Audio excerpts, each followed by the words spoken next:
So I came across this in the last day or so, and the title, Young People Who Bought Canal Boats Are Being Priced Out of Conventional London Property Market, fear they could soon be homeless after Canal and River Trust announces plans to raise boat licenses by up to 75%.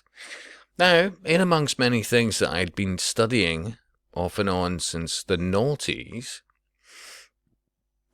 when it came to other accommodation options was narrow boats and another type called just larger, basically wide bodies. Yeah. And I noticed price increases. I noticed that there was more getting involved in it. When you looked at, well, the raw materials in relation to the end result, for many, quite profitable.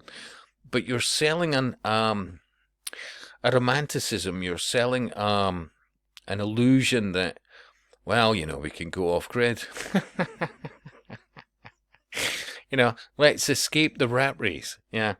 But the reality over time is far from the case because, and I covered it over the years on channels that no longer exist, but you tended to find that they were paying a yearly fee that was ever increasing. And then all the romanticism about, being on a narrowboat, for example, it is fairly small. And obviously, if it's larger, well, there's the initial cost, and then, of course, the licenses. Insurances, even to this day, by and large, for most of them, is not that much of a factor.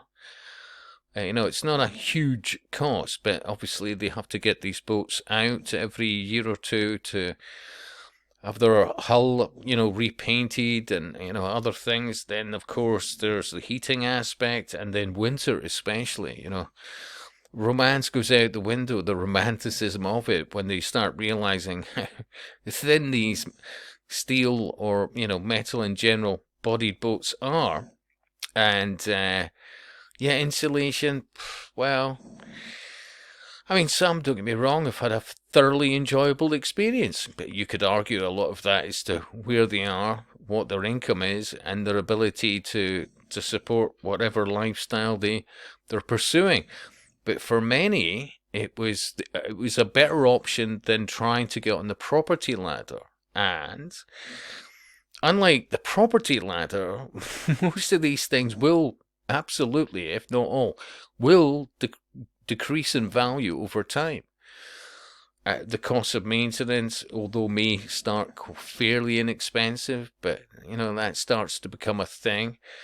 Add to that, obviously, things like, no permanent address, really. I mean, you can do a P.O. box, and you can, some of the more creative amongst them can adapt things as regards deliveries, but, within certain areas. But even when it comes to broadband, they're all by and large committed to a phone contract, and a lot of them now feel that, playing Happy Families on YouTube will make them some money, and for some that has been successful to a point anyway.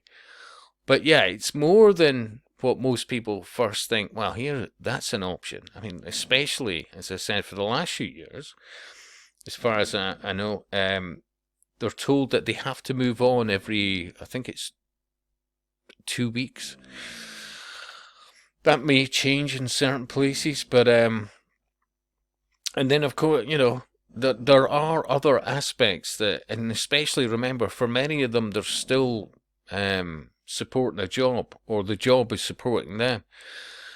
But it can be quite challenging how they get to work. So, well, with the last 4 years scenario, many of them have gone with the view of, working from, home, and home, let's face it, could be, for them, a narrowboat. The wide bodies, although look more luxurious, and certainly you can see it in the prices, you're limited to less places of where you can go, because not every canal can support the traversement of wide bodies. And then, of course, you can add other things like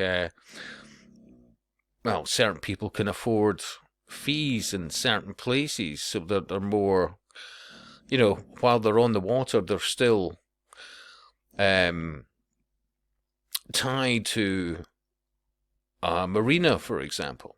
And if you look at the cost of some of them, for example, in London, good God, seriously.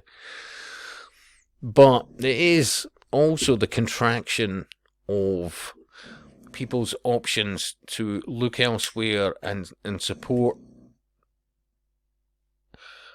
well, you could argue their dreams, or just being able to have a roof over their head where they perceive they have some control over. Remember, if you can't afford property, and they've been told for the last few years that narrowboats are the solution, they go for the romanticism, but over time that's going to be constricted for various reasons. But it all ties in with Agenda 21.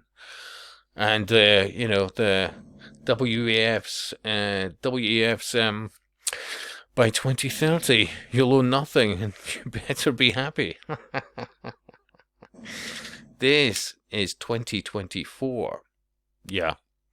I still say it's all about the continual rollout of Agenda 21, but remember, by the year, seriously, you can't argue with some places where they're all parked up because, it doesn't look that great. And remember, that never used to be such a thing, simply because most people could afford to buy a property. You didn't have to have that great a job a few decades ago to be able to support a mortgage. Anyway, your thoughts. Please like and subscribe, share, and I'll speak to you soon.